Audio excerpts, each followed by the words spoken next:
आदरणीय अध्यक्ष महोदय, सम्मानित निर्णायकगण, पूजनीय गुरुजनों एवं मेरे प्रिय साथियों, आप सभी को मेरा सादर प्रणाम।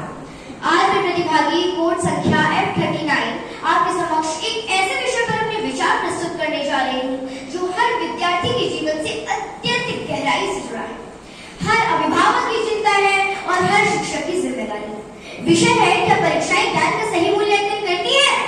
मेरा दृढ़ मत है कि हाँ, परीक्षाएं ही वास्तव में विद्यार्थी के ज्ञान का सही मूल्यांकन करती हैं। और आज मैं इसी के पक्ष में अपने कुछ विचार आपके समक्ष प्रस्तुत करूंगी।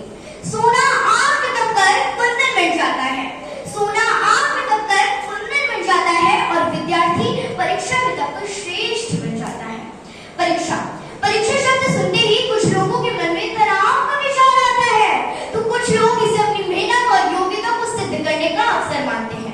आज के प्रतियोगी समय में यह प्रश्न बार बार उठाया जाता है कि क्या वास्तव में परीक्षाएं किसी विद्यार्थी के ज्ञान का सही मूल्यांकन कर पाती है?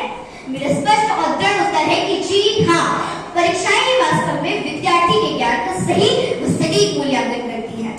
सपने पूरे करना हमारी चाहत है, सपने पूरे करना हमारी चाहत है और परीक्षा सफलता तक पहुंचने का माध्यम है। निर्णायक मंडल, परीक्षा केवल यह नहीं देखती कि हमने कितना याद किया, बल्कि यह भी परखती है कि हमने विषय को कितना समझा है, उसे कितनी स्पष्टता से प्रस्तुत कर सकते हैं और नियत समय सीमा में उसका सही उपयोग कैसे कर सकते हैं। यदि परीक्षा ना हो तो विद्यार्थी की तैयारी, उसकी मेहनत और उसकी योग्यता का निष्पक्ष आकलन कैसे होगा? स्वामी विवेकानंद ने कहा था, उठो जागो और तब तक मत रुको जब तक कि लक्ष्य प्राप्त न हो जाए। परीक्षाएं हमें इसी लक्ष्य की ओर निरंतर मेहनत करना सिखाती है। वे अनुशासन, समय प्रबंधन, धैर्य और आत्मविश्वास ऐसे गुण भी विकसित करती है जो केवल विद्यालय ही नहीं बल्कि पूरे जीवन में सफलता दिलाती है।